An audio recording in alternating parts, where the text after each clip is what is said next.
Hey everyone, grade 4. Today our section 6 in Operation Research or OR. Our topic today is project scheduling or PERT and critical paths.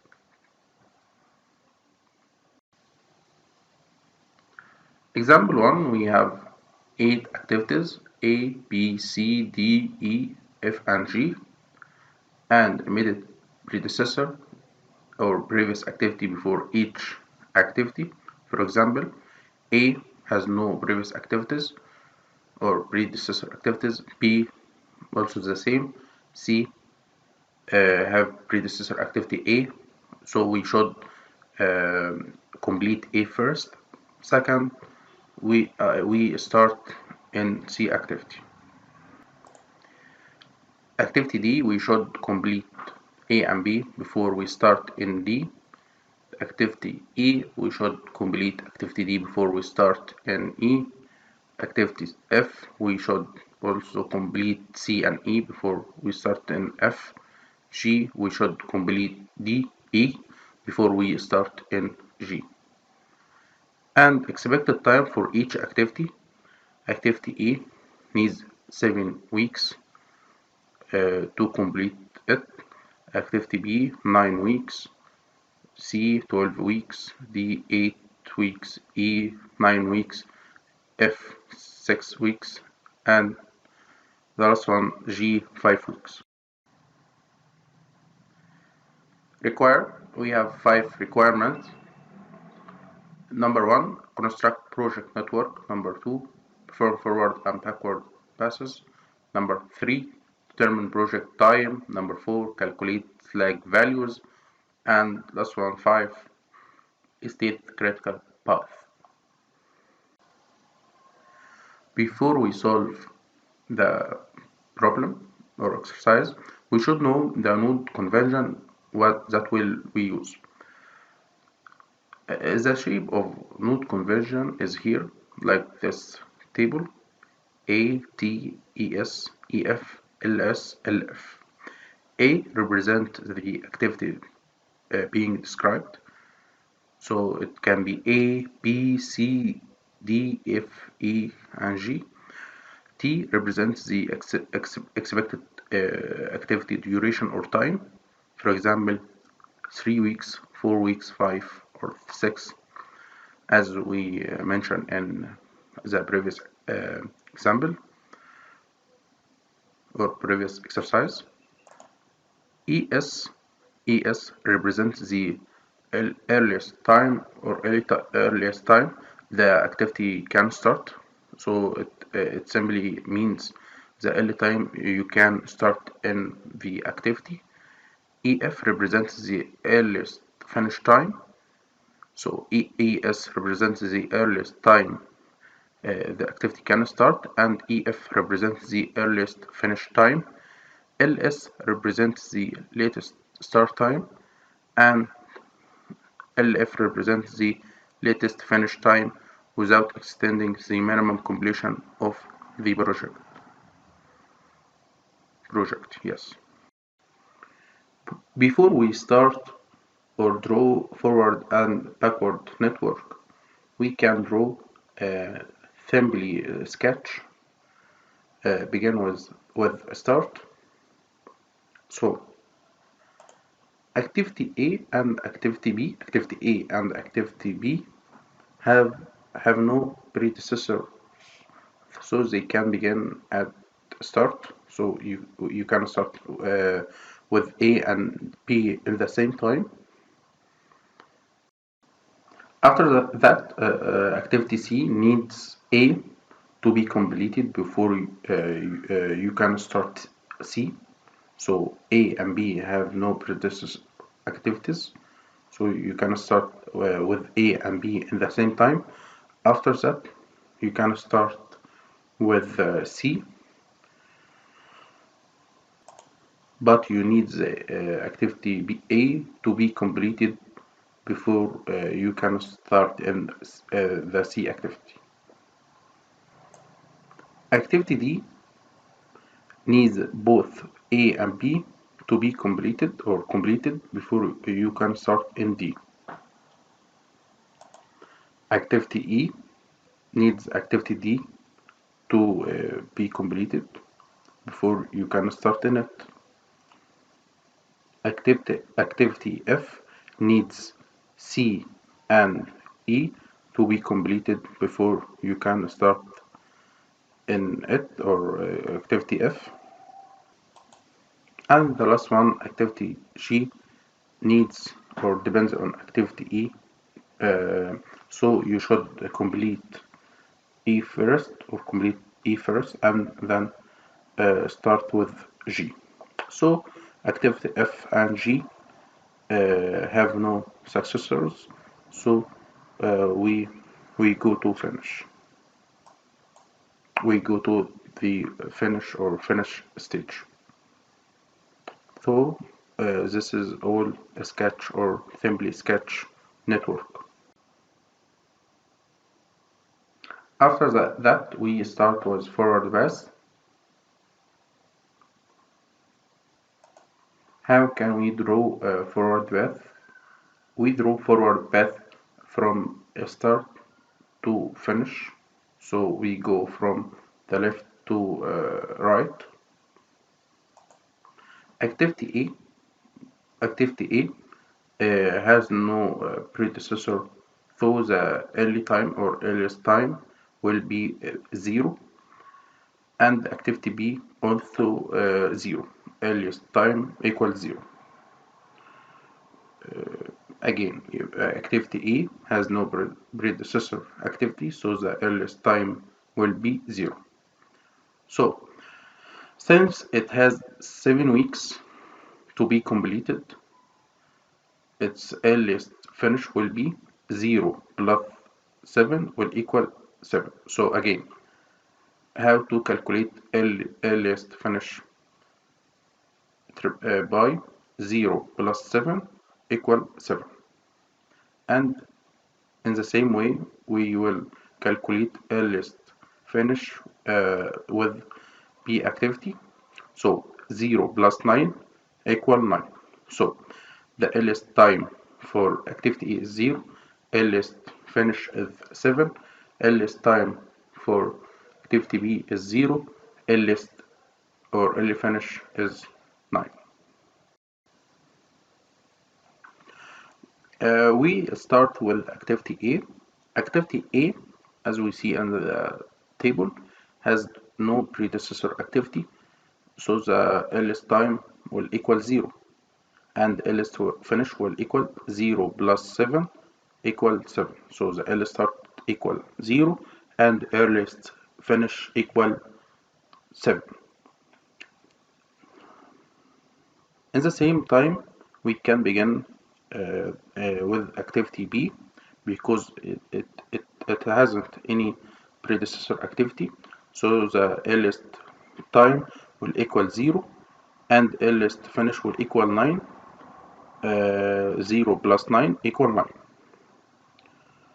After that, we start with activity C. Activity C has only one predecessor activity, activity A. So the earliest time will equal the earliest finish of activity A equal 7. Then activity D. Activity D needs both activity A and B to be completed. So we choose the greater value and the earliest finish between 7 and 9. So the greater value here is 9. So the 9 will be the earliest time to start in activity D. Again, in the forward network, we choose the earliest finish, or the greater earliest finish that represent, or it will be the earliest time for new activity.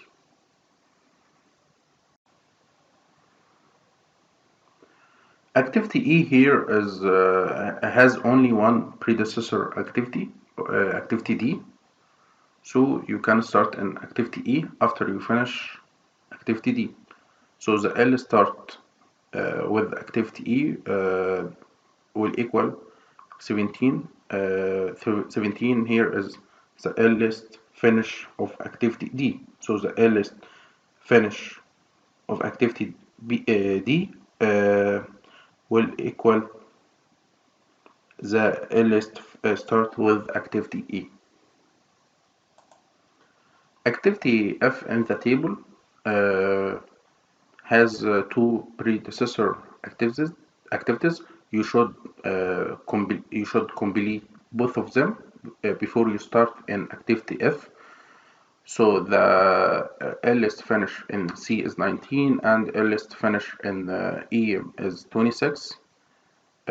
We follow the rule and choose the greater value. So the greater value will equal 26, and 26 will be the earliest start of activity F. And the last activity is G. G has only one activity, predecessor activity, E. So after you finish E, you can start with activity D. So the earliest start of activity G will equal 26. 26 is the latest finish time to finish the activity E. So here the earliest finish for F is 32, and earliest finish with activity G is 31. So you choose the greater value. The greater value is 32. So we will finish this project after 32 weeks. For more explanation, we choose the greater value of earliest finish to be the time for the finish stage. So the greater value here is 32. Now we will draw a backward pass.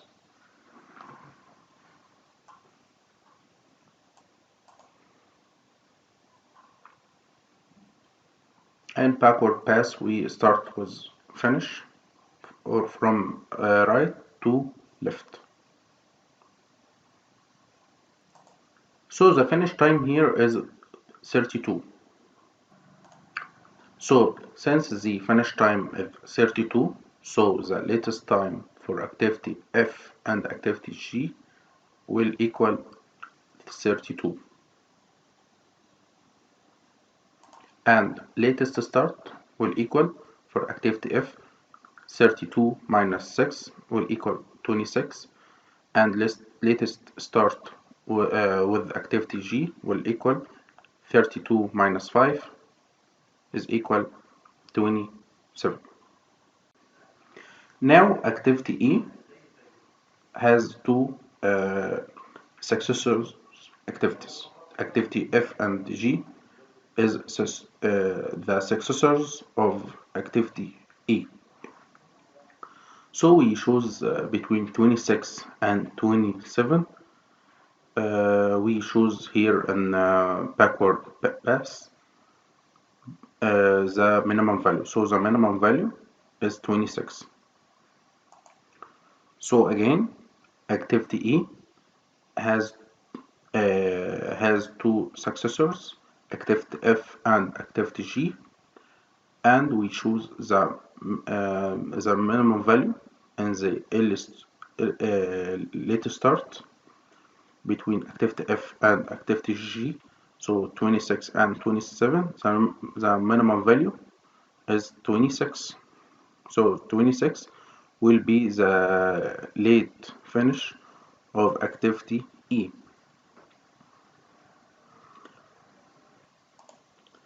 Therefore, the early late start will equal 26 of late start of activity E will equal 26 minus 9 will equal 17.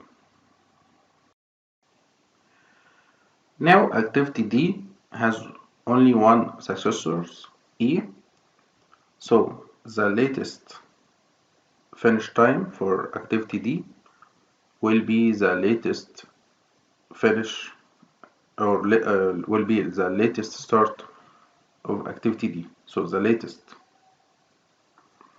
start of activity E 17 will be the latest finish of activity D.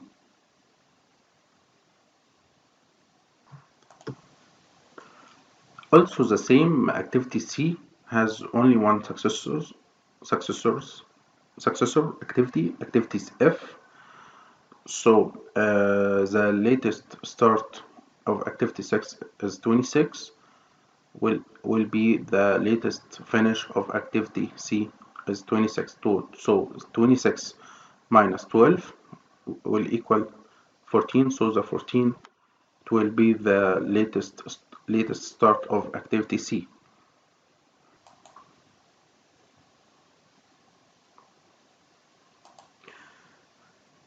Now activity B has only one successor activity, activity D. So the latest start of activity D is 9 will be the latest finish of activity B is 9. And the latest start of activity B, 9 minus 9 equals 0. And the last one, activity A. A here has two successors activities, activity C and activity D. And the latest start of activity C is 14 and latest start of activity D is 9. So we choose the smallest value. So the minimum or smallest value here is 9. So latest start of activity, latest finish of activity A is 9, and latest start will equal 9 minus 7 equal 2. Before we determine the critical path, we should know what is the slack for an activity. The slack for an activity is defined as how long an activity can be delayed without extending or increasing the whole project time, and calculated as follows: late start minus early start, or late finish minus early finish. As we see, so we calculate the slack for activity A. So the slack for activity A is calculated as follows: 2 minus 0, or you can calculate as 9 minus 7 equal 2. So the slack for activity A will equal 2. In the same way, we calculate slack for other activities. For activity B, slack will equal 0. 0 minus 0, or 9 minus 9 equals 0. Slack for activity C equal 14 minus 7 equals 7, or 26 minus 19 equals 7. So the slack for activity C is 7. Slack for activity D is 9 minus 9, or 17 minus 17 is 0. Slack for activity E is 26 minus 26, or 17 minus 17 is equal 0. Slack for activity F, 32 minus 32 equals 0, or 26 minus 26 is 0. And last one, activity G, 32 minus 31 equal 1, or 27 minus 26 equal 1. So the slack for activity G is 1. So here, what this means, the slack for activity C is 7. It means the activity C can begin anytime between week 7 and week 14, and it can finish between week 19 and week 26. Therefore, activity C can be delayed up to 7 weeks without delaying the whole project time, and the project time still finish at 32 weeks. On the other hand, activity B, D, E, and F, that the slack values is equal slack value for each one is equal 0 can't be delayed at all without extending the project completion time. For more explanation, so the activities with slacks equal 0 can't be delayed. It's critical. And if we delay any activity of each one or all of us, the whole project time will more greater than 32. For example, if we delayed activity D for only 2 weeks, the project time will be 34 by adding 2 weeks to the whole project time.